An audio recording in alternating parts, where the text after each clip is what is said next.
bonjour à toutes, bonjour à tous. Bienvenue dans cette introduction à la pleine conscience. Je suis content de vous retrouver parce que c'est vraiment le premier cycle d'enseignement que j'enseigne depuis plus d'un an maintenant. Parce que bon, j'ai un petit peu voyagé, j'ai fait une retraite, donc je suis content de vous retrouver avec ce sujet qui est assez connu maintenant, hein, la pleine conscience, on en entend souvent parler. Et c'est la première fois que la FPMT, qui est l'organisation dont dépend Kalachakra, décide de faire un vrai programme sur la pleine conscience, que je trouve super, parce qu'on en entend souvent parler, de la pleine conscience, et on peut quand même se dire qu'elle est née, cette pleine conscience, beaucoup dans les traditions contemplatives, et le bouddhisme en fait partie. Donc, avoir une présentation je ne vais pas dire classique, parce que je ne vais peut-être pas l'aborder de manière très classique, mais avec au moins le contenu de ce que est la pleine conscience comme elle est présentée dans le bouddhisme tibétain, par exemple, ça permet d'avoir peut-être des idées beaucoup plus claires sur ce qu'elle est, et donc d'orienter notre pratique vers quelque chose d'assez précis, parce que vous allez voir qu'il y a un petit peu des nuances entre la pleine conscience comme on l'entend aujourd'hui, et la pleine conscience comme elle a été prévue au départ, même si le langage fait que souvent les choses qui sont recouvertes par des mêmes mots changent. On ne peut pas l'éviter. Et puis, euh, le bouddhisme n'a pas déposé un copyright sur le mot pleine conscience. Donc, c'est tout à fait normal que les concepts évoluent. Mais si la pleine conscience, elle a le sens qui est présenté dans le bouddhisme comme étant bien précisément celui qui est délimité, c'est parce que ça a une fonction aussi. C'est une fonction de nous assister dans le travail de la méditation. Donc ces 5 séances, on va les faire le plus graduellement possible. Je vous laisserai à la fin une dizaine de minutes si vous avez des questions. Entre les sessions, n'hésitez pas à écrire des questions et me les rapporter la fois prochaine, surtout les questions pratiques en lien avec les méditations qui vont être proposées. Et puis, la séance d'aujourd'hui va se découper en une petite présentation de 20 minutes, une petite méditation de 20 minutes, une deuxième présentation de 20 minutes, une deuxième méditation de 20 minutes, et on terminera par les questions-réponses. Voilà, donc on va essayer d'équilibrer la pratique et la théorie, sachant que la théorie est, comme elle est présentée dans le bouddhisme tibétain, et dans le bouddhisme en général, je pense, c'est pas une théorie qui est complètement décorrélée de la pratique. La théorie, c'est ce qui permet de dessiner le contour de nos méditations. Donc, on commence sans plus attendre sur la pleine conscience. Et avant peut-être de se motiver à pourquoi on va faire un cycle de 5 semaines sur la pleine conscience, on peut peut-être la présenter, cette pleine conscience, lui donner son contour. La pleine conscience, dans le bouddhisme, c'est ce qu'on appelle une fonction de la conscience. Une fonction de la conscience qu'on traduit aussi parfois par un facteur mental. C'est un mouvement de la conscience, on pourra dire.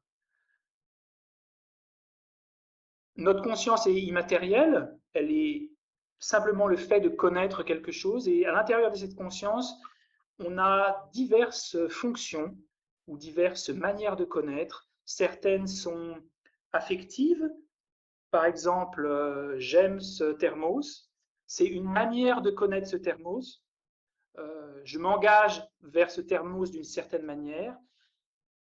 Donc le désir, l'attachement, l'avidité sont toutes des choses qui sont assez affectives. C'est la manière dont on aime ou n'aime pas un objet. À l'inverse, une autre fonction de la conscience, ça pourrait être de me séparer à tout prix de cette chose que je déteste. C'est une forme d'aversion. Si je ne sais pas exactement ce que c'est, on pourra dire que c'est une forme de méconnaissance. C'est aussi une fonction de la conscience, mais qui est peut-être moins affective. Et puis, on a toutes sortes de fonctions qui sont celles-ci moins affectives, qui sont plus cognitives, c'est-à-dire des fonctions qui me permettent de connaître un objet. Donc, il y a la conscience discriminante, qu'on appelle parfois la sagesse, qui va me permettre de déterminer les qualités de quelque chose, d'un objet. Donc, le travail de la conscience qui va me permettre d'établir les qualités de cet objet, c'est la fonction de la conscience discriminante, par exemple. Le fait que j'ai une sensation plaisante, c'est le facteur mental de la sensation, par exemple. Que ce soit déplaisant, que je fasse l'expérience de ce thermos de manière déplaisante, c'est un autre facteur mental. C'est le même facteur mental, mais avec une connotation différente. Et celui qui nous intéresse de la pleine conscience, c'est simplement le fait que cet objet soit pour un temps lié à notre esprit. Le fait qu'on puisse conserver un objet à l'esprit, c'est vraiment le travail de la pleine conscience. Donc, sa fonction à la pleine conscience, c'est de conserver quelque chose à l'esprit. Donc, en ce sens, c'est un travail cognitif parce que pour comprendre quelque chose, si j'essaie de comprendre cet objet et que dans mon esprit, il m'échappe, je vais le comprendre pour la durée seulement où je vais être connecté à lui.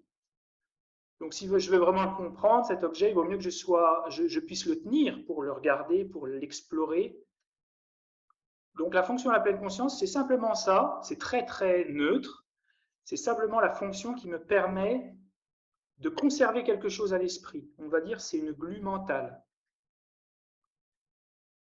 Donc, on va se poser plein de questions sur à quoi ça sert, quelle est la fonction, pourquoi est-ce que je devrais le méditer, pourquoi est-ce que je devrais cultiver cette pleine conscience, parce que pour l'instant, c'est juste voilà, une fonction de la conscience qui n'est pas affective, qui est simplement cognitive, qui me permet de conserver dans mon esprit un objet. Ça peut être l'objet visuel, si je regarde ce thermos, ça peut être de maintenir dans mon esprit une imagination, par exemple, ou un souvenir. Je me souviens de moi, enfant, quand j'étais en train de monter sur les balles de foin, par exemple. Et pour autant que je vais conserver cette image à mon esprit, la pleine conscience va opérer. C'est la pleine conscience qui va me permettre de demeurer sur cet objet mental, qui est ici un souvenir. Et donc cette pleine conscience, elle opère sans arrêt. Elle opère tout le temps. Donc il y a certaines écoles philosophiques qui disent que la pleine conscience, elle opère tout le temps, d'autres qui disent que la pleine conscience, elle opère que dans les moments où on crée dans l'esprit quelque chose de constructif. Donc ça, on va le déterminer ensemble, voir quel est le...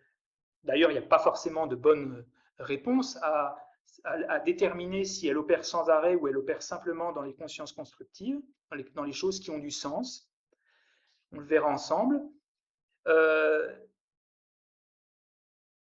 Alors, pour rentrer un peu dans les détails de son contour à la pleine conscience, et avant de voir à quel point cette pleine conscience elle est utile, elle est importante dans notre vie de tous les jours et aussi dans le développement de notre esprit, on va présenter sa définition qui est un petit peu, qui est assez précise. La définition de la pleine conscience, comme elle est définie par Asanga, qui est un des plus grands maîtres indiens qui est suivi par la tradition bouddhiste tibétaine, c'est une conscience qui est le non-oubli, pardon pour le mot, excusez-moi, c'est ma traduction qui n'est pas extraordinaire, mais qui a le bienfait d'être précis, une conscience qui est le non-oubli d'un objet familier, une conscience qui est le non-oubli d'un objet familier, et sa fonction est d'empêcher la distraction.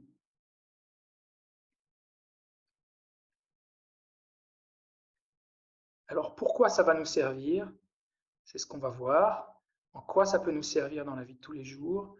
Mais explorons déjà les trois parties de cette définition. Je rappelle, une conscience qui est le non-oubli d'un objet familier, sa fonction est d'empêcher la distraction. Parce que nous, on traduit la pleine conscience en français d'un mot sanskrit qui est samadhi, d'un mot pali qui est sati, et on a trouvé ce nom, bon, que je trouve pas terrible, mais comme c'est le nom qu'on utilise aujourd'hui, je vais le reprendre, je ne vais pas prendre un mot technique qui dit rien à personne.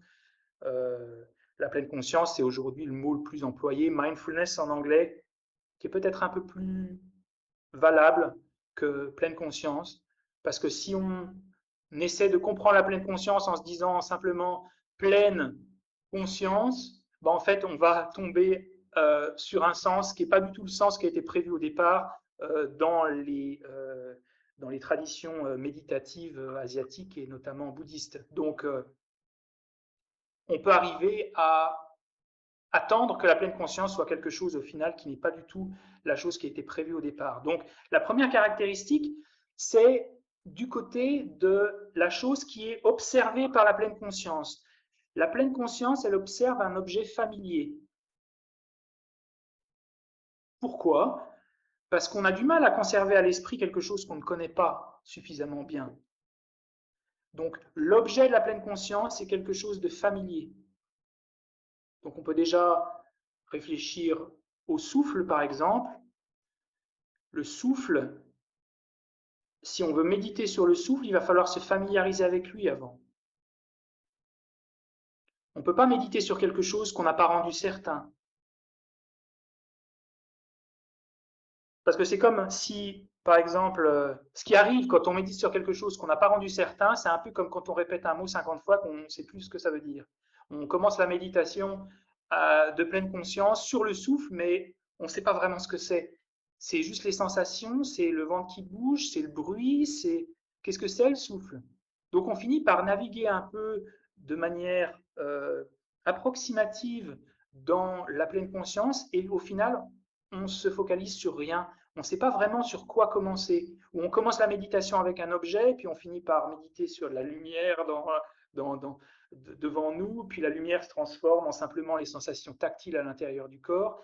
Et ça, c'est quelque chose qui va empêcher la pleine conscience de changer sans arrêt d'objet de méditation. Donc le but de cette première étape, qui est aussi la première partie de la définition, c'est de se familiariser avec quelque chose. Et ça, c'est valable pour tous les objets. Le souffle y compris, on pense le souffle, bah oui, le souffle. Mais non, en fait, il va falloir se focaliser sur le souffle avant de commencer à méditer sur lui. La deuxième caractéristique, c'est que subjectivement, là on a vu de manière objective, du côté de l'objet, l'objet doit être familier. Et du côté de l'esprit, il faut qu'on n'oublie pas. C'est une absence d'oubli, la pleine conscience. Alors, l'absence d'oubli, ça ne veut pas dire bah, je me souviens de ma date de naissance.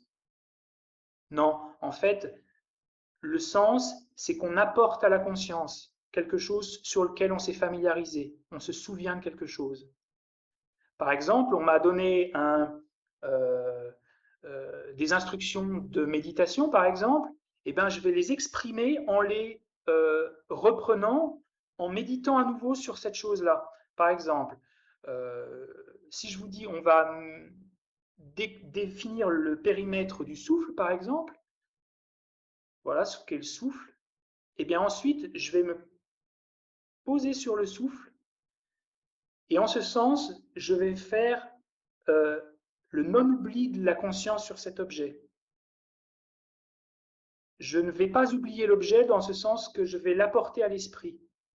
Quand on apporte quelque chose à l'esprit, on ne l'oublie pas. Donc ce n'est pas juste la mémoire, c'est la mémoire qui se remémore. Et d'ailleurs, une définition à la pleine conscience qui est beaucoup plus peut-être précise, c'est la remémoration. On se souvient des choses qui ont du sens dans la vie, par exemple, et on les exprime à nouveau. Au lieu de les oublier, au lieu de se laisser partir dans une forme de distraction où toutes les choses importantes qu'on a vues, on finit par les oublier, eh bien là, on les amène à l'esprit à nouveau. On englue notre esprit sur ces choses-là. Et enfin, la dernière partie de la définition, c'est la fonction de la pleine conscience. La fonction de la pleine conscience, c'est d'empêcher la distraction. Parce que si notre esprit il est englué sur son objet, sur le souffle, eh bien, à ce moment-là, on ne peut pas être distrait. Soit on est distrait, soit on a la pleine conscience. On ne peut pas avoir les deux au même moment puisque les deux sont exclusifs l'un de l'autre, sont contradictoires.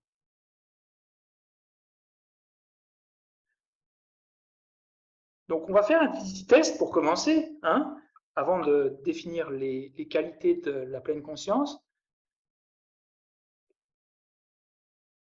Commençons par simplement poser nos mains sur nos cuisses, par exemple.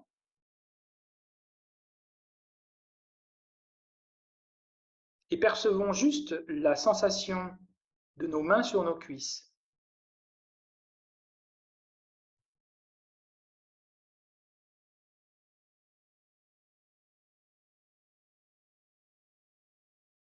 Eh bien, pendant la durée pendant laquelle nos mains sont sur nos cuisses, la pleine conscience est active dans notre esprit.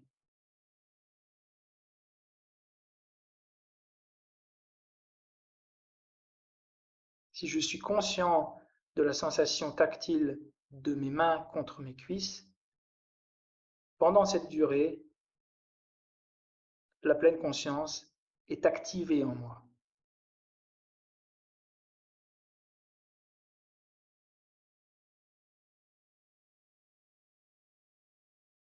Ça, c'est la pleine conscience. Alors après, on peut l'améliorer. Comment on l'améliore? C'est pas seulement pendant quelques secondes que la pleine conscience, elle peut se développer sur la sensation, elle peut se développer pendant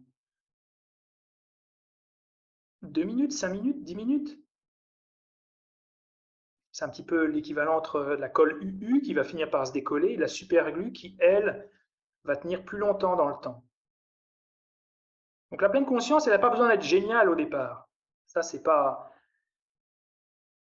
nécessaire. Elle commence là où on en est, en fait. On va commencer dans la méditation exactement à l'endroit où on se situe. On travaille avec notre capacité d'attention qui est la nôtre aujourd'hui, et c'est avec ça qu'on doit composer.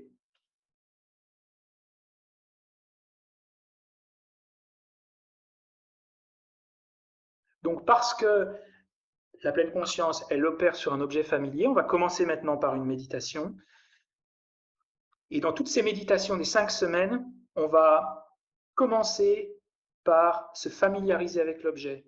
Et même dans des méditations de pleine conscience et de concentration, de calme mental, se focaliser sur l'objet encore et encore pour le déterminer, pour qu'il apparaisse clairement à l'esprit ou que notre esprit se focalise clairement sur lui, qu'on ait compris sur quoi on doit méditer, c'est vraiment une étape fondamentale. Donc toutes ces méditations vont se décliner de la manière suivante en 2 parties. La première, ça va être simplement de savoir sur quoi je vais méditer et d'avoir l'esprit clair pour pas empêcher qu'on commence par le souffle et puis on finisse par autre chose.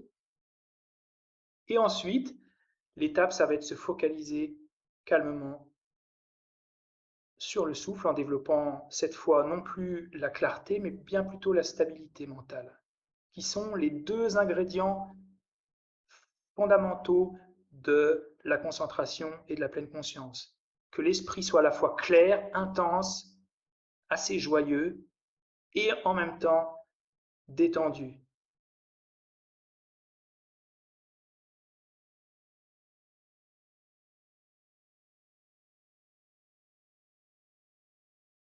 Et je peux donner les bienfaits de la pleine conscience, mais c'est beaucoup plus puissant de les découvrir par soi-même à travers la pratique. Donc je les donnerai après la méditation, j'en donnerai quelques-uns, mais essayons peut-être déjà de voir si on en ressent quelques-uns quand on va faire cette petite méditation. Donc je vous invite à prendre une position confortable,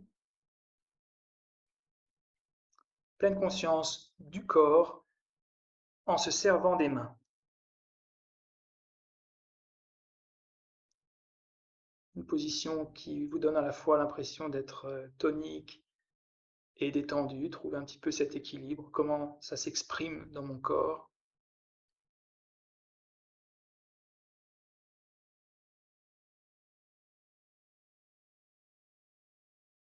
Ça va, vous êtes bien? Ok. Alors, on va servir d'une de nos mains ou deux de vos mains, comme vous voulez. Et la pleine conscience, aujourd'hui, son objet, ça va être les sensations tactiles. Les sensations tactiles, c'est tout ce qui s'active à la surface de notre peau lors d'une pression ou quand ça nous gratte, quand ça picote. tout ce qui se passe sur la peau. Voilà. Donc la conscience, quand on dit conscience du corps, ça pourrait être la conscience de notre position. Ça, c'est présenté dans d'autres pratiques, mais nous, celle qu'on va faire, c'est simplement la pleine conscience de la sensation tactile. Et ne pensez pas qu'en s'aidant des mains, c'est un peu, bon, des méditations en s'aidant des mains, c'est un peu trop simple, parce que cette méditation sur le corps, elle est fondamentale des autres méditations, et parfois, quand on n'arrive pas à méditer parce qu'on choisit des objets trop subtils, choisir des objets assez grossiers comme le corps, ça peut permettre de quand même méditer et de faire des progrès.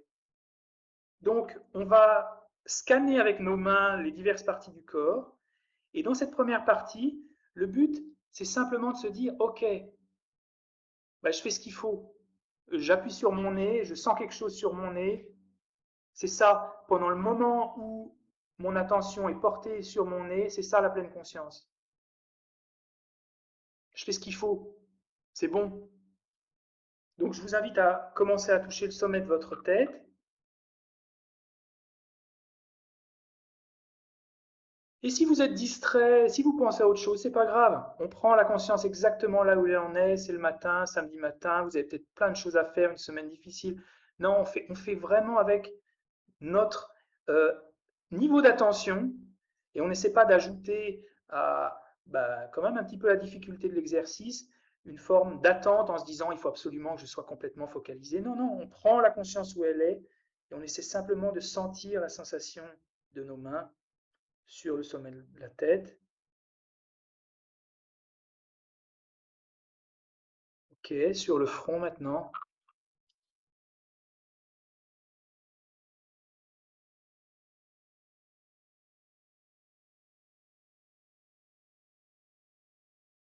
Sur le nez.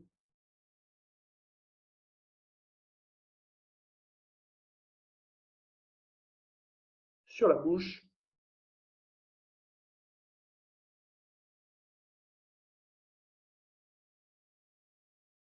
Et parfois, on peut juste s'arrêter et se dire waouh, moi je fais ce qu'il faut là. Parce que ça, c'est cette petite joie intérieure, c'est ça qui va éveiller dans notre esprit la clarté mentale. Et ça, c'est fondamental. La méditation, il faut être joyeux. Si on commence la méditation en se disant c'est chiant, encore le toucher du front, du truc. Non, on ne va pas réussir. Il faut vraiment nourrir cette méditation avec la joie parce que c'est le carburant de la méditation, l'enthousiasme.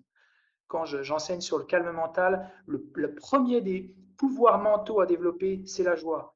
Donc, c'est de trouver la joie là où elle est et c'est de se dire, bah ouais, je fais ce qu'il faut, c'est cool, j'arrive à faire un truc où mon esprit arrive à se focaliser sur quelque chose et ça fonctionne. J'y suis là. Ok, les joues.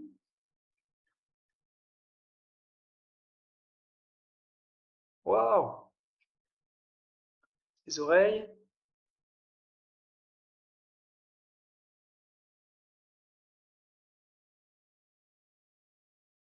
Et on n'essaie pas de se convaincre en se disant, bah oui, il y a un truc. Non, il y a vraiment quelque chose, on sent quelque chose.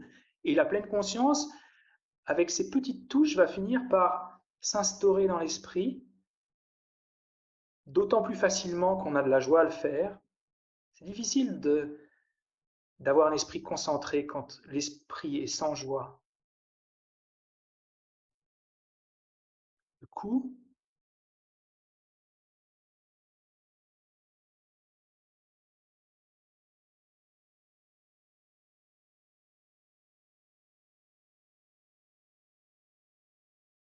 la nuque.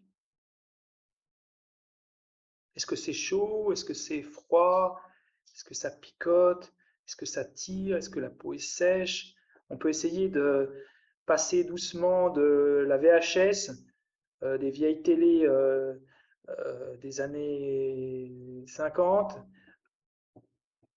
à un peu plus de clarté mentale en se disant waouh, est-ce que j'arrive à sentir autre chose que simplement une pression à cet endroit-là? Ok, les épaules. Est-ce que c'est agréable? Est-ce que c'est pas très agréable?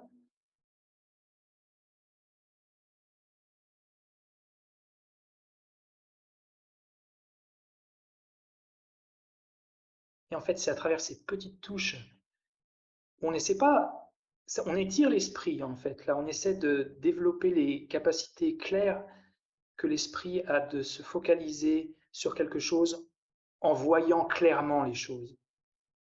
C'est pas simplement juste une sensation si on arrive à connaître les détails. Mais comme c'est une forme d'étirement mental, on va pas faire le grand écart alors qu'on s'est jamais étiré, parce que sinon on va créer une tension, les muscles vont lâcher, on va se faire très mal. Donc il faut être conscient de la latitude qu'on a dans la méditation, à quand même ajouter un peu de clarté, à quand même faire un effort, mais pas trop pour pas se dire il faut absolument que tout soit clair, que tout apparaisse tout de suite.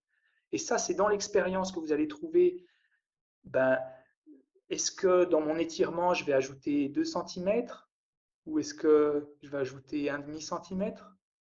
Donc, soyez conscient et attentif de pas trop espérer, parce que cette clarté, elle apparaît avec le temps, avec la répétition. Si vous faites cette méditation plusieurs fois dans la journée, vous allez voir que vous allez y arriver beaucoup plus facilement. OK, on peut joindre nos mains maintenant et sentir la pression de nos doigts contre nos doigts, la paume contre la paume.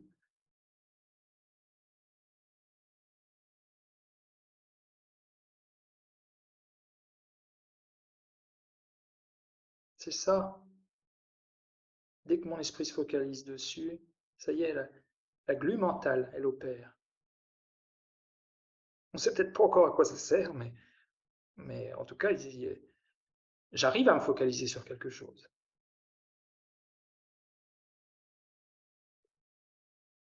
Ok, on peut toucher son abdomen autour du nombril. Là, c'est peut-être un peu plus chaud. On sent peut-être le mouvement de la respiration qui génère aussi des sensations tactiles. Ouais, c'est ça.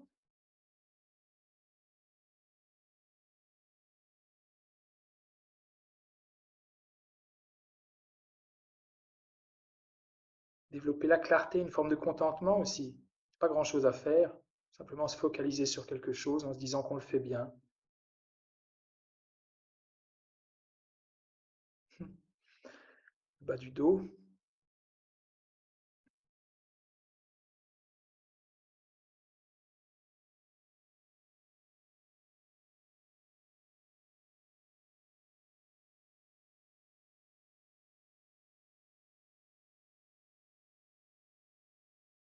les cuisses,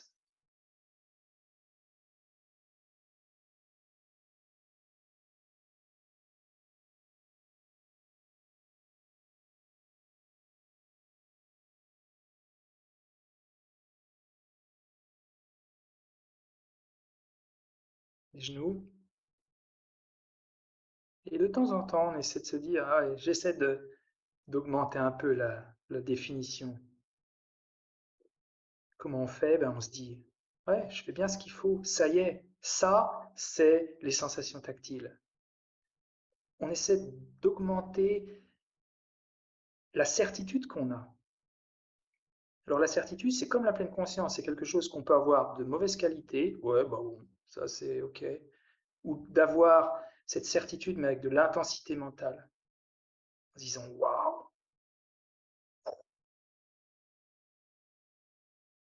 on passe de l'ampoule qui éclaire à peine au laser mental. Et ça, c'est quelque chose qui se trouve par l'expérience, hein. Je l'ai décrit avec des mots, mais c'est vraiment quelque chose qu'on perçoit au fur et à mesure qu'on pratique. C'est, on développe cette intensité mentale. Ok, les mollets,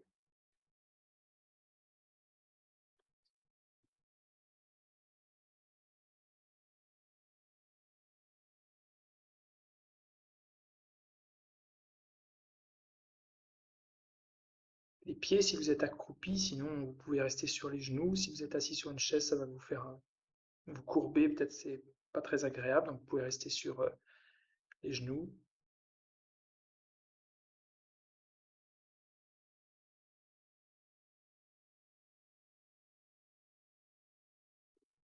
Le but de cette première étape, c'est pas simplement de se focaliser, mais d'éveiller, de stimuler la clarté mentale.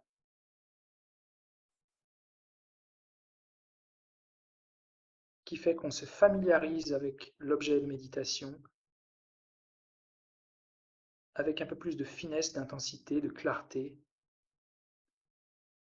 On arrive à déterminer peut-être des sensations un peu plus fines, un peu plus subtiles. Alors le but, c'est pas d'essayer de sentir toutes les parties de son corps, parce qu'il y en a qui sont difficiles à percevoir.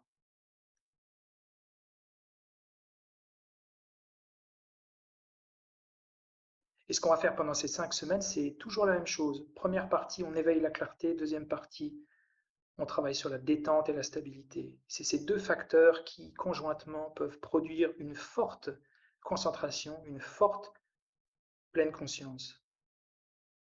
Et c'est tout notre travail de trouver l'équilibre entre les deux. Donc cette première partie, elle nous permet de nous familiariser sur l'objet de méditation, de se dire, ok, bon, on peut faire une petite pause maintenant, avant d'attaquer la deuxième partie de la méditation. Parce que si on commence la méditation sans ça, on va se dire, ok, je médite sur les sensations tactiles, mais c'est juste un mot, on ne sait pas vraiment, on les a pas trop connus en fait. On ne sait pas s'en souvenir, on ne sait pas s'en remémorer facilement, et puis on se dit, ben attends, j'ai des sensations au niveau des pieds, c'est quoi le rapport avec les sensations au niveau de la tête? Donc pour se remémorer les sensations tactiles, on éveille cette clarté mentale en se disant, ouais, ça, c'est les sensations tactiles que je sens. Bah oui, quand je fais ça, je sens quelque chose, c'est tactile. Ok, ça aussi. Le dénominateur commun de tous ces endroits qu'on a fait, c'est qu'ils ont tous en commun d'être des sensations tactiles. Chaud, froid, ça picote, ça gratte, peut-être un peu une douleur, une brûlure. Mais toutes ces choses-là ont en commun, bah, c'est ça, c'est les sensations tactiles. Donc, une fois qu'on a fait ça, et comme la pleine conscience, elle opère sur des choses qui ne sont pas nécessairement complètement ni comprises, ni totalement claires dans l'esprit, et que de toute façon, on fait avec l'esprit qu'on a aujourd'hui, ce matin, ben on se dit, mais pourquoi je ne pourrais pas commencer avec une pleine conscience où je suis conscient d'un petit peu de ces sensations-là? Pas besoin d'être conscient de tout, parce que si on veut être conscient de tout, on va tendre l'esprit. Sauf que la deuxième partie de la méditation, elle doit se focaliser sur la détente. Comment on crée la détente? Eh bien, on se dit, mais voilà, il y a toujours un endroit de mon corps où je peux sentir quelque chose. Et ça change de moment en moment. Faites le test. Il y a toujours un moment où je suis conscient de quelque chose. Plus ou moins.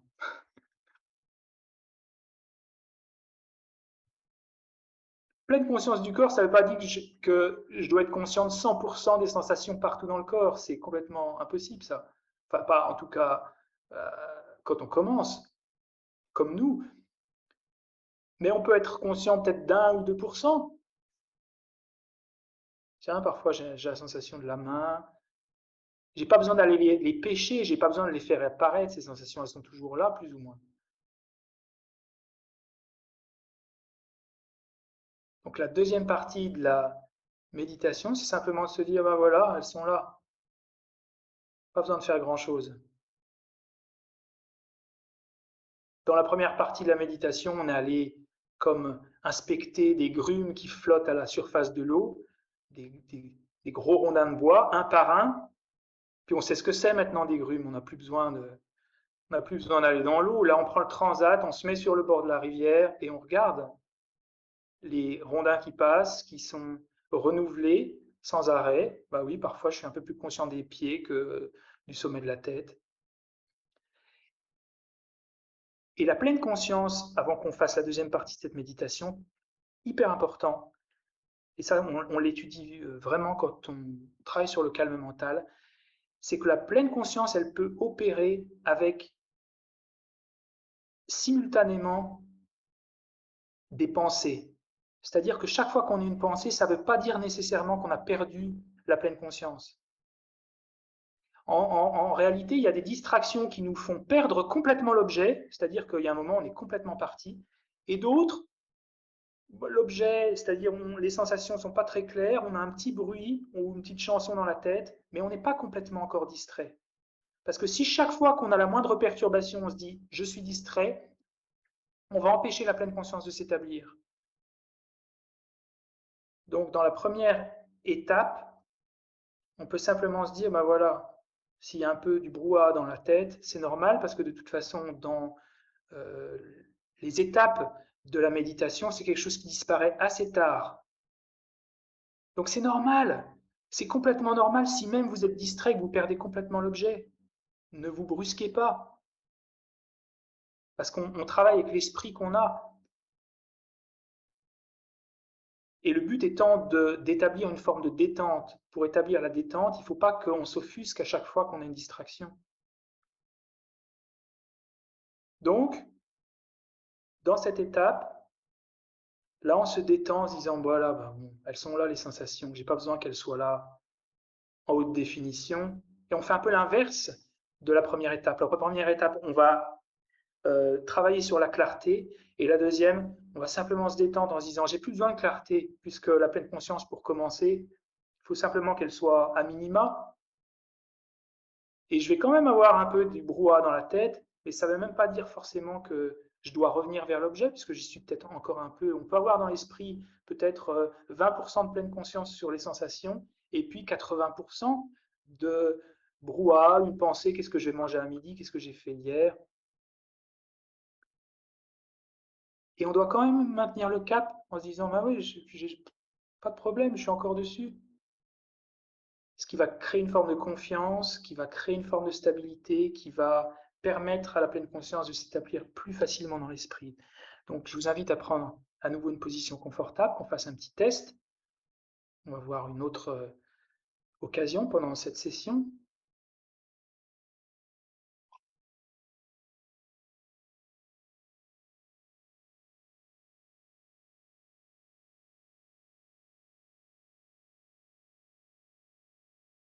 Et là, vous allez prendre à nouveau votre main. Et là, on n'essaie plus. Et vous allez la passer en séquence, à votre rythme, comme vous voulez.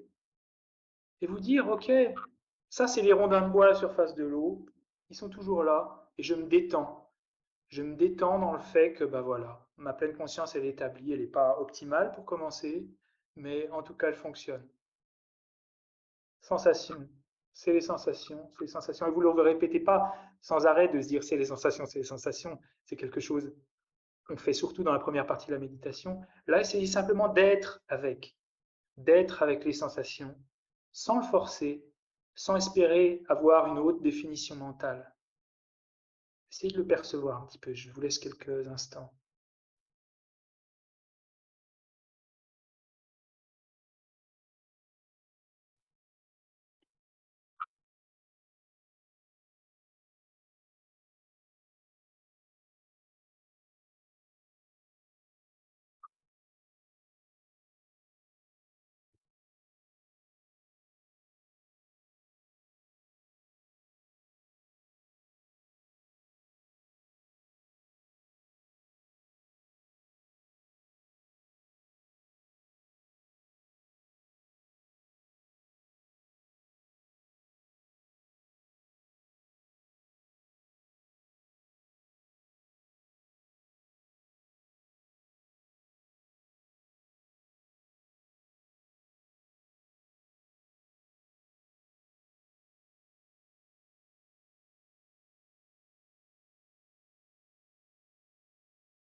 Mais si ça nous aide, on peut, à mesure qu'on touche certaines parties du corps, si on sent qu'à ces endroits, on peut détendre un peu les épaules, le visage, que ça nous aide à détendre afin d'instaurer une forme de stabilité mentale, alors on peut le faire.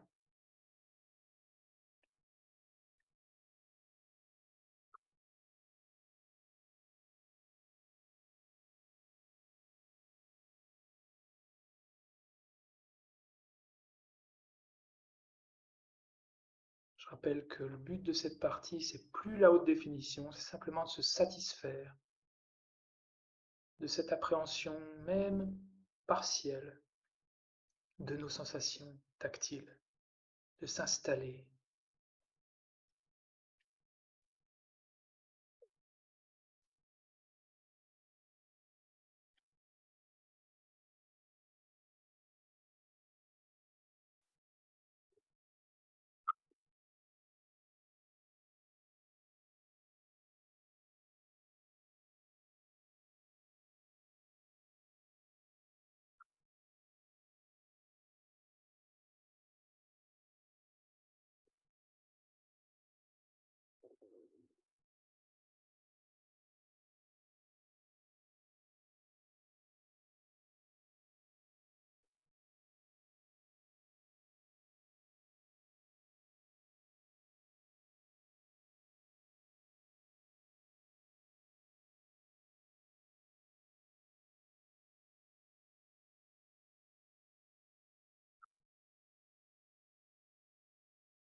Ce n'est pas nécessairement de sentir toutes les micro-variations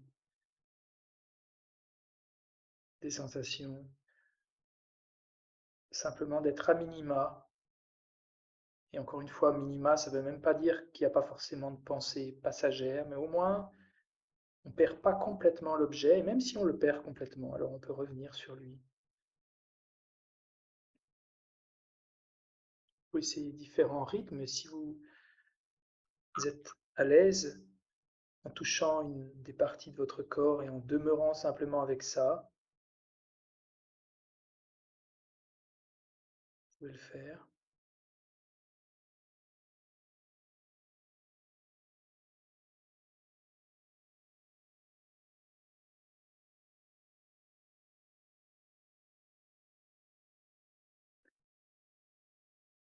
Et on va pouvoir passer à la deuxième partie.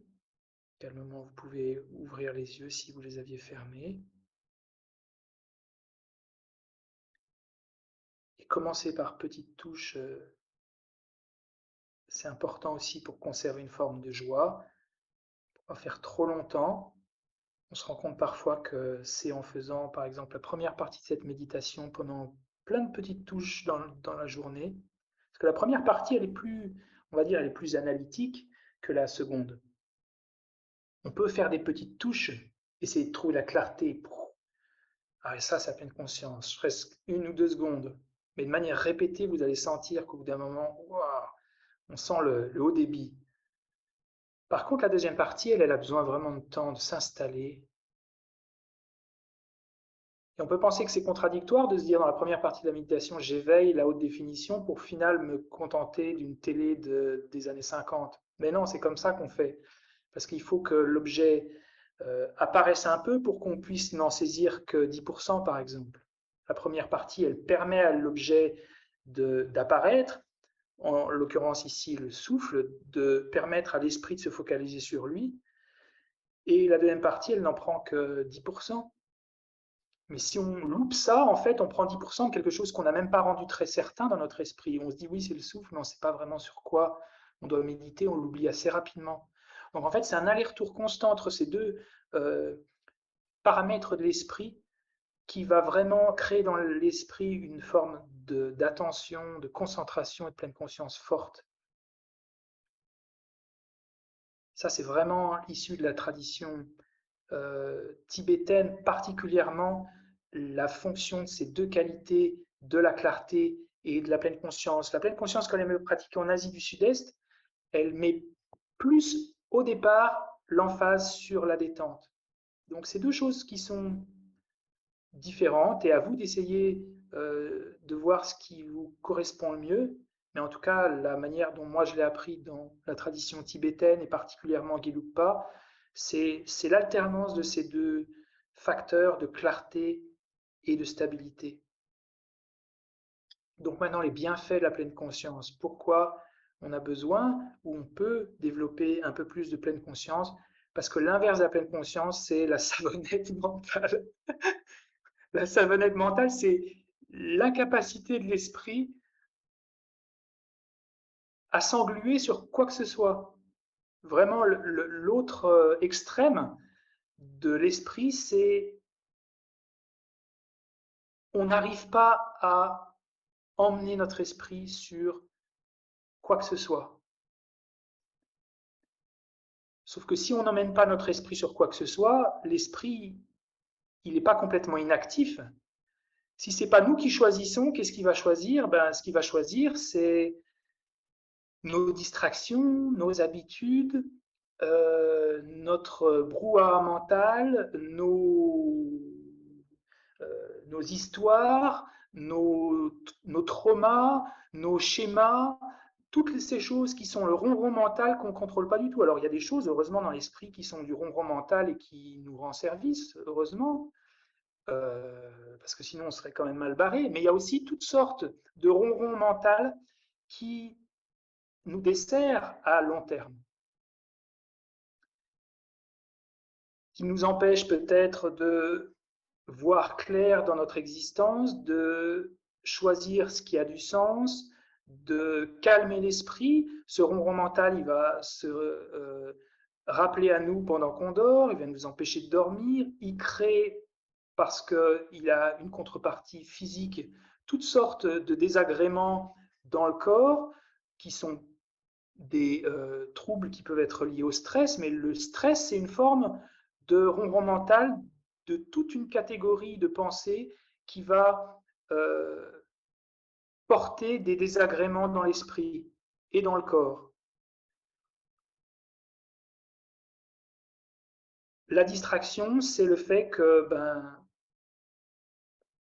on soit sans arrêt papillonnant de nos pensées, qu'on ne les contrôle plus et qu'au moment où on veut les contrôler, on n'y arrive pas. Quand on veut faire une tâche pendant un quart d'heure sans être distrait, après 20 secondes, on va checker sur Internet une information, on allume son téléphone, on va sur Facebook et c'est bien, on arrive à faire plein de choses en même temps. Ça, c'est je pense, quelque chose qu'on a bien développé aujourd'hui. Ça, c'est le multitâche, on sait le faire, mais il faudrait aussi, idéalement, s'entraîner au unitâche, de faire une seule chose à fond.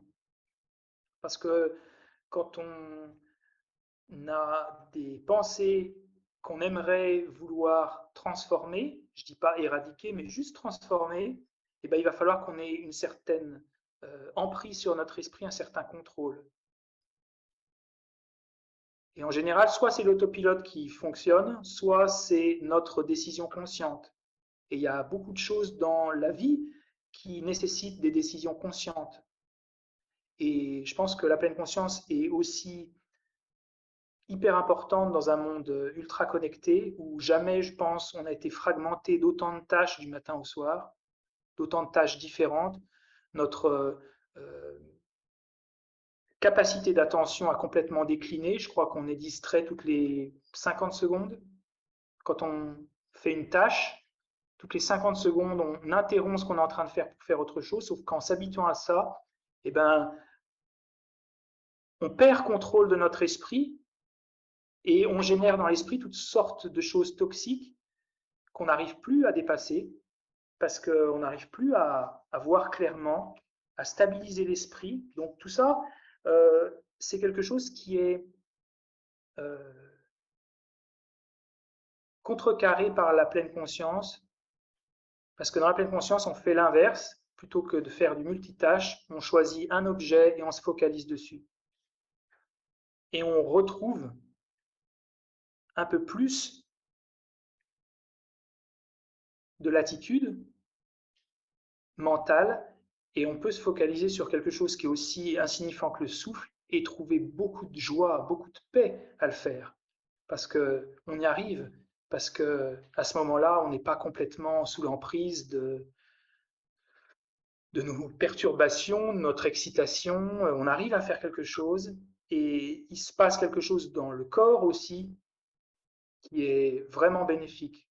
Pour les troubles du sommeil, la pleine conscience, c'est vraiment un outil intéressant,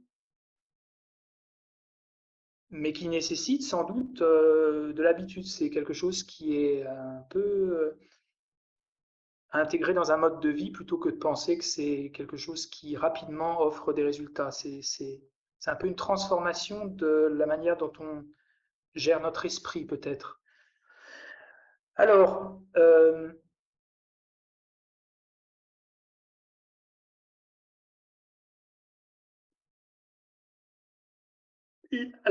la pleine conscience, quelques détails sur ce que la conscience n'est pas. La pleine conscience, ça ne veut pas dire être pleinement conscient de tout. Des gens qui ont la pleine conscience développée dans leur esprit, qui sont en train de méditer, peuvent n'être conscients de rien de ce qui se passe autour d'eux, par exemple. Si on dit à quelqu'un, oui, tu es dans la lune, ça veut dire que tu n'as pas le facteur mental pleine conscience, c'est faux. La pleine conscience, c'est pour ça que le mot, il induit un peu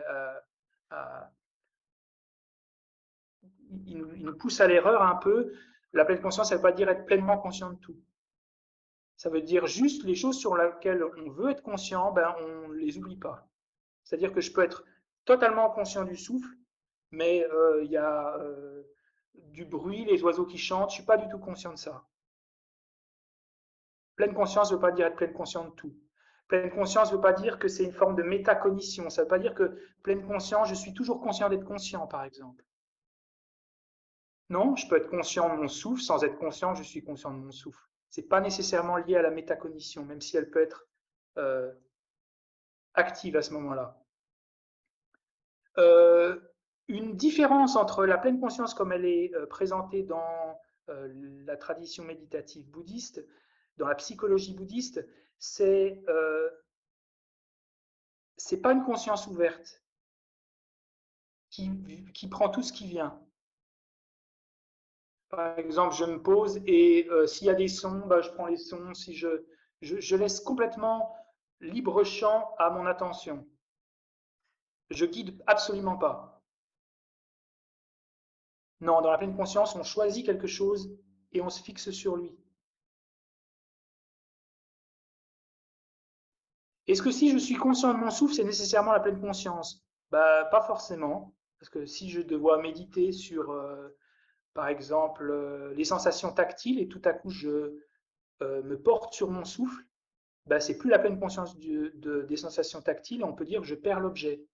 Donc, être conscient du souffle, c'est pas nécessairement la pleine conscience. D'où l'intérêt du choix quand on se fixe comme objet de méditation les sensations tactiles. Ce qui est en dehors des sensations tactiles, c'est plus l'objet de la pleine conscience. Ça peut être l'objet d'une distraction, même si c'est le souffle.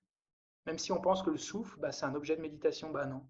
Si c'est pas l'objet qu'on a choisi, ça peut être, on peut être distrait sur le souffle aussi. Est-ce que la pleine conscience nécessite une durée précise? Non. La pleine conscience, elle peut fonctionner un quart de seconde. Bon, elle n'est pas de super qualité si on ne sait méditer qu'un quart de seconde, mais si c'est le cas, ben, on fait avec. On peut faire une demi-seconde et puis assez rapidement faire 3 secondes, par exemple. Donc, la pleine conscience, c'est pas d'attendre tout de suite quelque chose d'extraordinaire, parce que si on le fait, on va tendre l'esprit et ça va contrevenir à la stabilité mentale.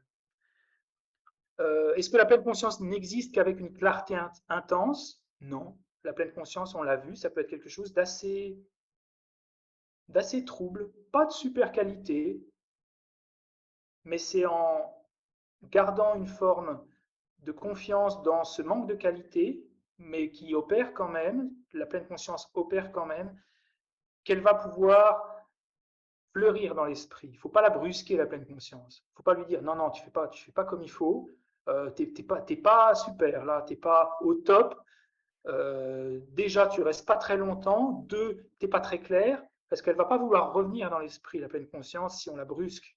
Le meilleur moyen, c'est de dire, ok, bon, t'es pas, tu vois 5% de ce que tu pourrais voir, mais ok, on encourage l'esprit en observant les choses positives qui fonctionnent dans la méditation plutôt que de se focaliser que sur les distractions. Là, on essaie d'exprimer, de dynamiser la pleine conscience en lui disant, ok, tu médites, bon, il y a un peu des perturbations, mais oui, il y a quand même une petite partie de l'esprit qui reste pas mal sur les sensations tactiles. Est-ce que la pleine conscience est nécessairement constructive? Alors, comme je l'ai dit au départ, il y a plusieurs systèmes. Certains qui disent qu'elle est, on est, chaque fois qu'on connaît quelque chose, on ne l'oublie pas. Donc, c'est-à-dire que presque la pleine conscience, elle est omniprésente. Voilà, je regarde la lampe ici. Bon, bah, pendant le moment où je regarde la lampe, je ne l'oublie pas. Donc, en fait, chaque fois que je connais quelque chose, je ne l'oublie pas. Et il y a d'autres systèmes qui disent que la pleine conscience, non, elle est que constructive. C'est-à-dire qu'elle opère quand on vraiment travaille la concentration, travaille les qualités en nous. Il y a plusieurs écoles. On pourrait dire aussi, ben, un sniper, par exemple, lui, il a une pleine conscience qui est vachement établie. Et c'est pour ça que certaines écoles disent, ben non, le sniper, bon, il a beau être très concentré, c'est pas vraiment ce qui développe les qualités de l'esprit parce que l'activité, elle n'est pas très, très constructive, par exemple. Est-ce que la pleine conscience, elle est non conceptuelle? Ben, on va voir que la pleine conscience, elle peut être les deux. Elle peut être conceptuelle ou non conceptuelle. Quand je réfléchis, si je réfléchis à quelque chose d'important dans ma vie, ben, la pleine conscience, elle est là parce qu'elle m'empêche d'être distrait par quelque chose d'autre. Et en même temps, c'est conceptuel parce que j'ai du raisonnement, parce que je réfléchis. Et en même temps, si je suis simplement dans la sensation tactile, bah là, c'est beaucoup, la partie conceptuelle est beaucoup plus faible. Donc, de penser que la pleine conscience est nécessairement non conceptuelle, c'est pas le cas. D'ailleurs, la pleine conscience, elle est stimulée pas seulement quand on médite sur le calme mental, méditation qui a simplement pour but de calmer et de concentrer l'esprit, mais elle est également activée quand on fait des méditations analytiques. Donc c'est pour ça que s'entraîner à méditer sur la pleine conscience, ça va nous servir à la fois dans la réflexion qu'on peut avoir dans des sujets spirituels ou même pas forcément au travail, parce que ça augmente la clarté, l'intensité, la détente et la stabilité mentale. Enfin, la clarté et la stabilité étant deux paramètres hyper importants de nos capacités cognitives aussi. On n'est pas complètement embrumé, on arrive à voir clairement. Et deuxièmement, on arrive à stabiliser notre esprit. Quand on développe ces choses, ça nous sert dans la vie de tous les jours. Donc la pleine conscience, elle opère dans toute la transformation spirituelle, elle est fondatrice de la méditation, que ce soit la méditation conceptuelle ou la méditation analytique ou la méditation non analytique. Méditation non analytique qui est le synonyme de la méditation de concentration, méditation de placement, c'est tout le même mot, c'est tout synonyme. Alors, on va reprendre maintenant une méditation.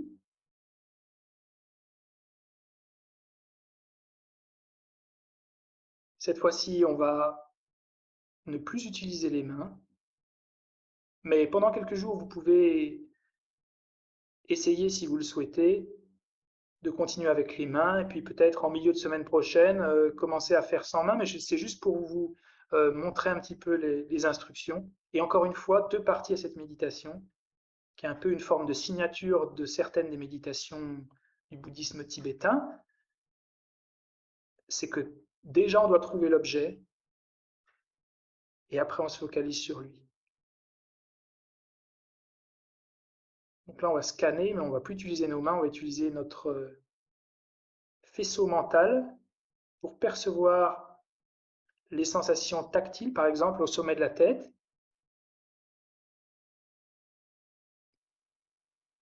Ce qui est plus facile si on a des cheveux et qu'on est dans le vent.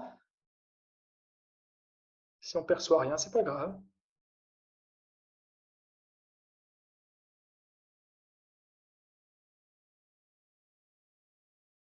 Nos yeux,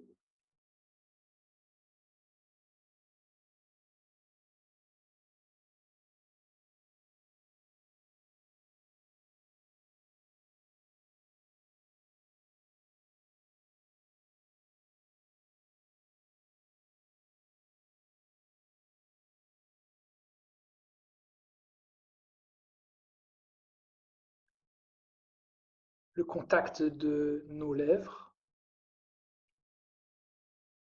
l'une avec l'autre.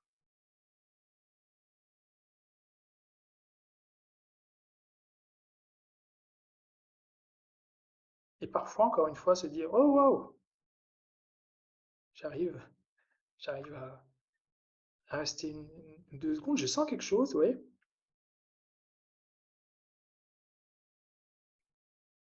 La nuque,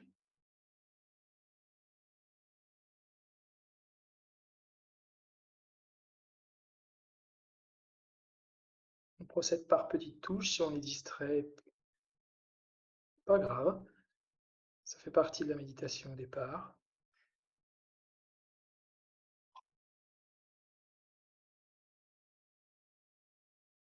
Le cou,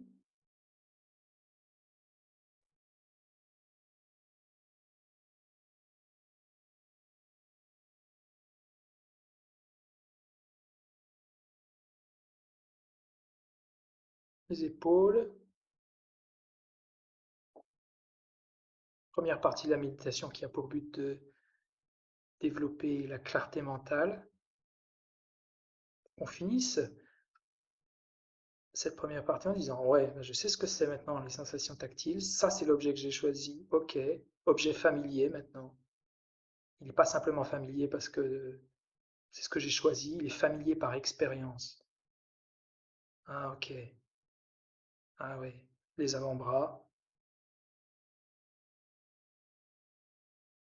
Dès que je contacte une sensation tactile, je fais bien ce qu'il faut faire. J'ai cette pleine conscience qui n'oublie pas, qui se remémore. Les mains, les doigts,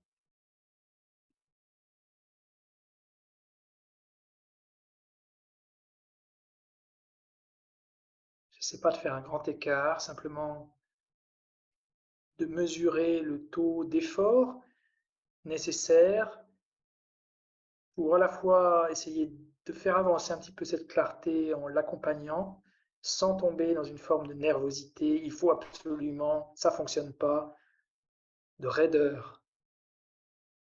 Le travail de la concentration, c'est un travail de souplesse, d'équilibrage de l'esprit. L'abdomen maintenant.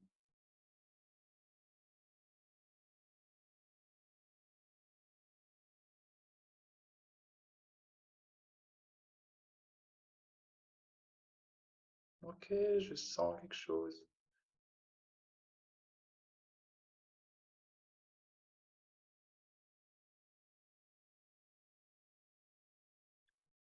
La sensation des fesses sur le coussin ou sur le canapé ou le lit.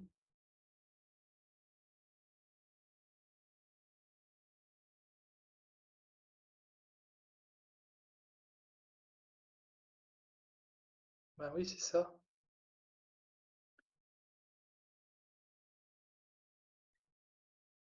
On peut laisser surgir ce sentiment de certitude, de se dire waouh, ouais, c'est bien ça.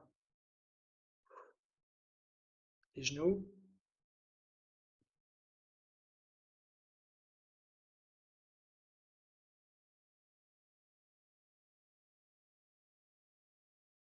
les pieds.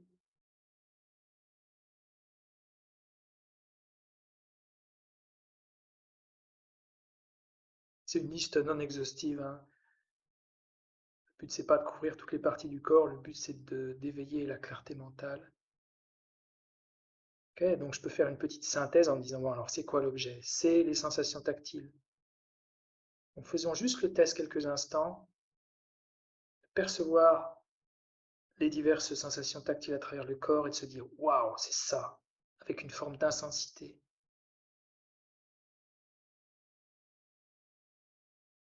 Essayez de percevoir dans votre expérience le contenu et le sens de ces mots. Trouvez à quoi ces mots font référence. Ça demandera peut-être un peu de temps, il ne faut pas penser peut-être qu'en une séance, euh, ça va vous apparaître clairement, peut-être qu'il faudra quelques jours, quelques semaines, peu importe. L'instruction est importante pour le développement de la pleine conscience, que d'être à même de trouver, d'éveiller cette clarté mentale, qui nous permet d'être sûr, clair, vif, et d'avoir cet esprit intense.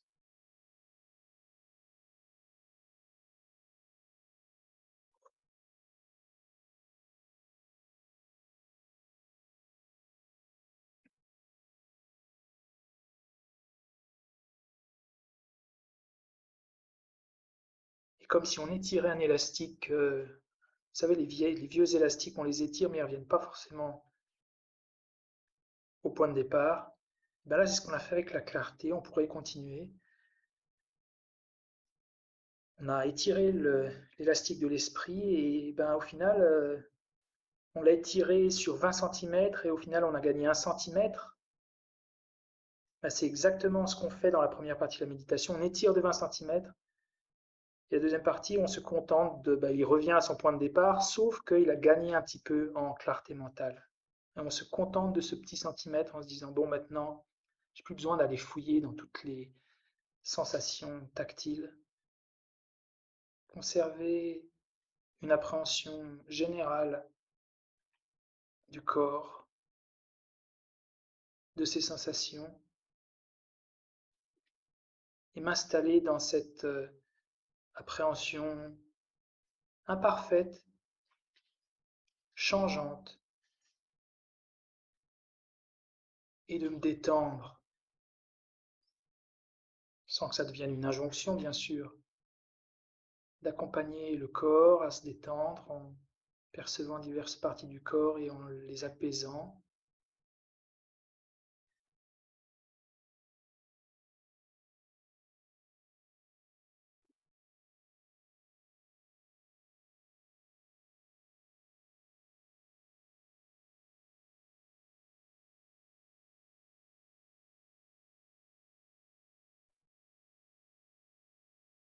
Et on n'essaie pas de pousser la surveillance en se disant toutes les 3 secondes, est-ce que je suis bien sur l'objet? Est-ce que l'intensité est là? Puisque ça, c'est du domaine de la première partie de la méditation. La deuxième, c'est vraiment de ne pas se dire trop souvent, en fait, de simplement être avec ses sensations. Parfois, c'est un peu les pieds, parfois les cuisses, ça change. Mais nous, qui restons dans le transat, on reste immobile alors que les grumes de bois descendent la rivière.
rappelons-nous que c'est pas parce qu'on a des interférences mentales qu'on perd nécessairement le souffle, pardon, le- les sensations tactiles.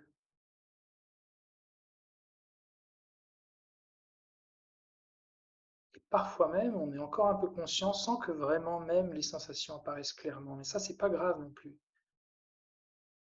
Ça ne veut pas dire qu'on a perdu la pleine conscience.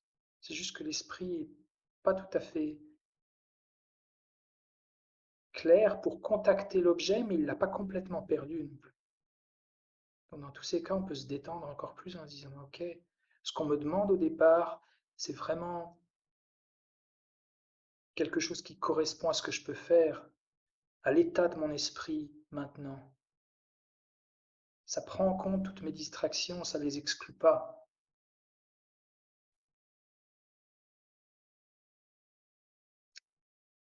Et à l'intérieur de ce tumulte, on va simplement se focaliser sur la partie de l'esprit qui fonctionne comme on voudrait, plutôt que celle de notre autopilote qui nous envoie sur l'écran toutes sortes d'images.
Et doucement, on va pouvoir conclure cette méditation, reprendre contact avec la sphère visuelle si on avait fermé les yeux, et tenter de conserver la qualité de cette attention, le calme peut-être,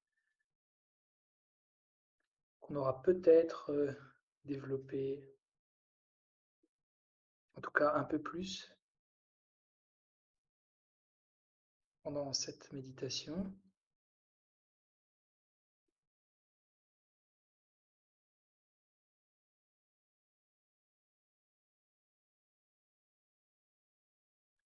la pleine conscience opère sur un objet familier. C'est pour ça que on doit trouver l'objet, quel qu'il soit, parce qu'après on va avoir la pleine conscience là sur des choses. Là, ça opère sur des choses assez simples comme le corps, mais après on va pouvoir utiliser ça pour des choses un peu plus abstraites peut-être comme la bienveillance, l'amour, la compassion. Mais pour tous ces supports de méditation, le principe est toujours le même. Là, bon, trouver l'objet, c'est assez simple en termes théoriques, même si on voit qu'on peut quand même gagner en clarté, en intensité mentale, mais sur des sujets comme la compassion, il va falloir réfléchir un peu, il y a une forme d'analyse avant qu'on puisse conserver notre attention sur cette chose-là et développer la pleine conscience. Et puis, il y a des sujets encore plus difficiles, comme la vacuité, par exemple, qui nécessitent aussi beaucoup de réflexion. Mais à la fin, on fait exactement la même chose. D'abord, on se familiarise pour que l'objet surgisse dans l'esprit, qu'il apparaisse, qu'on ait un moment de bienveillance ou de compassion véritable. Puis après, on continue, et puis après, on enlève le raisonnement, les mots, et on demeure simplement avec cette chose qui prend racine en nous et qu'on conserve grâce à cette pleine conscience. Mais la pleine conscience du corps, même si on la retrouve peut-être plus dans les traditions d'Asie du Sud-Est, la tradition pali, en Thaïlande, en Birmanie, que dans la tradition tibétaine, il y a quand même beaucoup de sources qui montrent qu'elle est fondamentale. On retrouve des sources dans les textes de Shantideva, par exemple, qui établit l'importance de la pleine conscience du corps, parce que ça sert aussi à observer ce qu'on fait dans la vie de tous les jours. Et comme il est présenté que ce qu'on fait avec notre corps, c'est ce qui influe peut-être le plus dans la construction de nos habitudes, et ben avoir une attention au corps, c'est fondamental. Et on peut dire, oui, bon, bah moi je médite sur des visualisations, c'est un peu plus évolué quand même. Le corps, on se touche avec les doigts comme ça, bon, c'est un petit peu léger quand même. Hein, c'est un peu pour les débutants. Ben, on se rend compte que pas du tout, parce que si on n'a pas une forte pleine conscience du corps, la pleine conscience d'objet mental va être beaucoup plus difficile. On commence par le corps, ce qui établit le corps dans un calme naturel, dans des prédispositions qui va permettre ensuite à l'esprit de se focaliser beaucoup plus facilement. L'attention au corps est fondamentale, on la retrouve dans tous les textes et il ne faut pas minimiser son importance. Surtout au moment où c'est un peu difficile, où on a du mal à visualiser même le souffle, ça peut paraître un peu subtil par rapport au corps. Quand on est un peu fatigué les soirs, faisons simplement une méditation sur le corps. Oui, mais j'arrive pas à scanner sans les mains. Ben, on utilise les mains. En fait, on fait tout ce qu'on peut pour quand même avoir à faire quelque chose, même dans les situations où c'est un peu difficile. Ben ouais, ben j'y arrive quand même. Le corps, il est là, la sensation tactile. Et quand même, on arrive à développer de la clarté, de la stabilité mentale. Le corps, super important. Dans les retraites que je conduis, j'espère l'intégrer un peu plus dans les premières étapes, la pleine conscience du corps.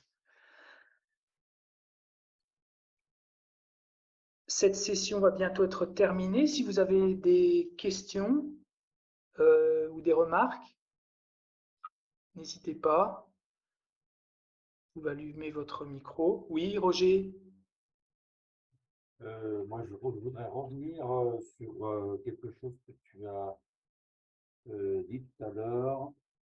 La pleine conscience, oui, être conscient du souffle sans être conscient que je suis conscient du souffle. Il me semble bien avoir compris ça et je me demande comment. Est-ce qu'il y aurait plus d'observateurs pour s'apercevoir de cette situation? Et je me demande comment on peut ne pas être conscient de ce qui se passe en nous. Où est passé l'observateur, enfin, l'observant? D'accord. Alors, on présente souvent la métacognition comme une caractéristique unique des êtres humains, par exemple, par rapport aux animaux. On dit que la capacité à être conscient de soi c'est un attribut unique des êtres humains qui ne sont pas seulement conscients, ils ont conscience d'être conscients. Bah, le bouddhisme dit que non, c'est pas vrai. Tous les êtres ont une forme de métacognition. Peut-être chez les humains, je ne sais même pas si elle est meilleure chez les humains. Euh, mais chaque fois que je suis conscient, ça ne nécessite pas nécessairement que je sois conscient à ce moment-là d'être conscient. Parce que c'est une autre fonction de la conscience finalement, qui ferait à ce moment-là que je ne suis pas. Non, par exemple, prenons ça. Je suis conscient de ce thermos, mais au même moment, je ne suis pas nécessairement conscient d'être conscient. Parce que pour être conscient d'être conscient, cette fois, ma conscience, elle doit se porter non plus sur le thermos, mais sur la conscience. Donc c'est quelque chose d'autre en fait. Chaque fois que je suis conscient, je ne suis pas nécessairement conscient d'être conscient. Est-ce que ça répond un peu à ta... Oui, oui, je comprends très bien l'explication. Voilà, après, faut pratiquer, je vais dire. Oui, mais c'est un peu... c'est pas évident parce qu'être conscient de la conscience, parfois, euh, c'est un peu ténu. On se dit, mais c'est quoi être conscient de la conscience? Ça veut dire quoi? Mais en fait, c'est conscient qu'on est en train de connaître quelque chose. Et ça, il y a les méditations où, plutôt que de se focaliser sur l'objet, on se focalise sur la conscience qui est consciente, d'être conscient.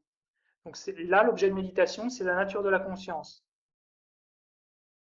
C'est-à-dire qu'effectivement, on ne peut pas être conscient en même temps sur l'objet et sur la conscience qui observe la conscience.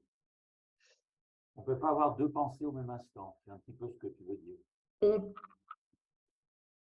Un instant étant un claquement de si doigts. on pourrait quand même, en même moment, être conscient et être conscient d'être conscient, parce que c'est un petit peu quand même ce qu'on fait dans la première partie de la méditation. À la fois, on est conscient des sensations, mais on est aussi conscient qu'on est conscient des sensations. Je ne sais pas si c'est très clair. On peut avoir un peu les deux, mais ça ne veut pas dire que les objets sont les mêmes. Ouais, d'accord. On peut avoir une conscience qui est un peu plus explicite dans l'esprit et une qui est un peu plus implicite. C'est comme ça qu'on le présentera. Il y en a une qui est explicite, je suis conscient des sensations, et implicitement, je suis conscient d'être conscient. D'accord. Okay. J'ai peur, je ne veux pas être trop peu clair, excuse-moi. Non, non, mais merci, c'est bon, je le vois. Merci. D'autres questions, d'autres remarques? Vous n'êtes pas obligé de lever la main, vous pouvez simplement allumer votre micro.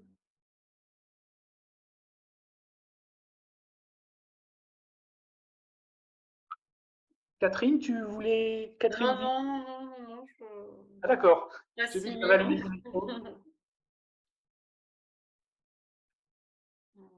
Alors peut-être que vos questions viendront à mesure que vous pratiquerez, si ça vous intéresse de le faire. Euh, vous pouvez aussi laisser des commentaires sur les vidéos sur YouTube. C'est peut-être un moyen que j'aurai de pouvoir y répondre si vous avez des questions pratiques. Euh, N'hésitez pas, Oui, hein. oui, j'ai quand même une Oui, question, François. Cyril. Oui, Par rapport à la pleine conscience de tout sur les fausses idées, tu as parlé que donc la pleine conscience, elle est focalisée sur l'objet, et donc on est conscient de l'objet principalement et pas du reste. ouais. Mais en fait, j'avais quand même une question par rapport, par exemple, bah déjà à l'apport de la vigilance, premièrement, bon, c'est un peu autre chose, mais puis surtout à des méditations comme la méditation sur l'esprit, où en fait là, par exemple, c'est un peu plus ouvert, peut-être, dans le sens où il y a beaucoup de choses en fait. Euh, Ouais, mais Voir. ces choses-là ne sont pas l'objet premier de notre pleine conscience. L'objet premier de la pleine conscience à ce moment-là, l'objet de méditation, c'est la nature de la pleine conscience. La nature de la conscience, même si cette conscience, elle est consciente de plein de choses, c'est-à-dire qu'on regarde plutôt le projecteur de cinéma que ce qu'il y a sur l'écran, même si en regardant le projecteur de cinéma, on voit des images, on voit de la lumière, si tu veux. C'est comme si on voyait un peu les deux, mais on est plus focalisé sur le faisceau lumineux de la conscience à ce moment-là. Et pour la vigilance, c'est quelque chose qu'on verra la semaine prochaine. D'accord. Euh, Dans le travail de la concentration, il y a plein de facteurs mentaux qui sont engagés. Quand on développe le calme mental, il y a plein de fonctions de l'esprit qui vont s'éveiller. Dans cette présentation de la pleine conscience, on va surtout se focaliser sur comment on active la pleine conscience. Mais ce n'est pas nécessairement le seul, on doit aussi éveiller en nous la joie, on doit éveiller la concentration. Et d'ailleurs, on verra aussi dans les prochaines sessions la différence entre la pleine conscience et la concentration. Et une de ces fonctions qui va nous permettre d'avancer un petit peu, c'est qu'au départ, on se porte sur surtout l'objet de méditation. Ça, si je médite sur une image visualisée ou mes perceptions tactiles, mais on ne fait pas encore grand-chose, on ne fait pas grand cas encore de nos pensées passagères. On ne les traite pas vraiment. Parce que là, la priorité, c'est de développer le facteur mental, la fonction qui est la pleine conscience. Mais ensuite, une fois qu'on sera un peu installé, qu'on aura développé un peu de calme, de stabilité, là, on va commencer à faire quelque chose de, de ce ronron dans l'esprit. Parce que pour être à même de traiter à la fois, un, l'objet qui est l'objet de notre méditation, et de deux, les perturbations, les trucs qui viennent, si on commence à faire ça, on va s'embrouiller et ça va être, ça va générer des tensions. Donc, on stabilise l'esprit une fois qu'on peut méditer quelques minutes et que c'est calme. On va découvrir que l'esprit va gagner en clarté et en stabilité et en habileté mentale. On va être à même de faire à la fois l'action de se focaliser sur les sensations et à la fois de commencer à faire un petit boulot de défrichage où on commence à traiter ces perturbations qui viennent s'installer dans l'esprit. Mais on ne le fait pas au départ.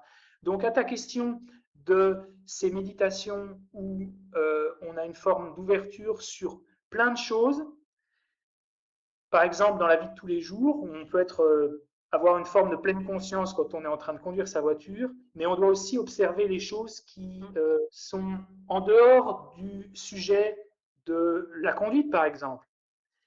Et ça, on le fait petit à petit. On vient intégrer un peu plus de paramètres. On vient ajouter au cahier des charges de la méditation des choses petit à petit. Mais suffisamment doucement pour qu'on soit capable de le faire sans que ça tende l'esprit en nous disant « Oh, mais il y a trop de trucs, il y a le souffle, moi je suis en train de penser au repas de ce soir, qu'est-ce que j'en fais du repas de ce soir? Je le laisse ou Non, pour l'instant, le repas de ce soir, s'il vient, il vient. S'il vient pas, tant mieux. Mais pour l'instant, la majeure partie de notre attention est focalisée sur les sensations tactiles. Et au fur et à mesure, le calme génère énormément de souplesse mentale. C'est une des qualités qu'on va générer, une des fonctions de l'esprit qu'on va générer à mesure qu'on calme l'esprit. C'est la souplesse qui permet à l'esprit à la fois d'être beaucoup plus clair, beaucoup plus stable, mais de faire beaucoup plus de choses en restant totalement détendu. C'est un des bienfaits de la pleine conscience. C'est qu'on a l'esprit qui est très clair, on va percer les choses qui sont les choses sur lesquelles on médite avec beaucoup plus de clarté, mais en même temps, on est complètement relax. Ce n'est pas une charge mentale.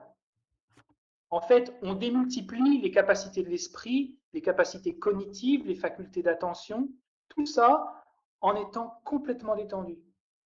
Mais on le fait petit à petit, on ajoute les paramètres petit à petit. Liliane? Oui, moi, c'est une question très pratique. C'est, Oui. par exemple, le samedi prochain, je ne pourrai pas être présente. Est-ce que c'est possible de retrouver tout cela sur YouTube? Alors, sur la chaîne YouTube, oui, ce sera publié dans un jour ou deux, je pense. Donc, ce D'accord, sera publié la semaine prochaine à partir du dimanche ou du lundi, je pense. d'accord, ok, merci. Voilà, c'était tout. Merci. Et merci beaucoup. C'est Je t'en prie. très intéressant. Merci. Donc, la semaine prochaine, on partira sur non plus le corps, mais le souffle. Donc, je vous encourage à pratiquer sur le corps et un des bienfaits, vous verrez peut-être, c'est la détente. Rien de tel pour travailler sur la détente que de méditer sur le corps, sur les sensations tactiles.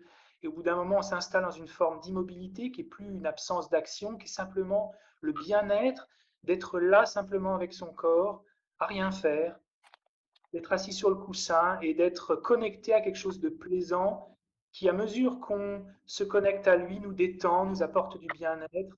On n'a plus besoin de s'en remettre à des objets extérieurs. On est simplement dans une forme d'autarcie spirituelle qui fait que on se nourrit simplement avec ce qu'on a autour de soi ou ce qu'on a en soi, qui est notre propre corps. Et pour le sommeil, vraiment, encore une fois, le travail sur le corps, c'est vraiment intéressant. Bonne pratique.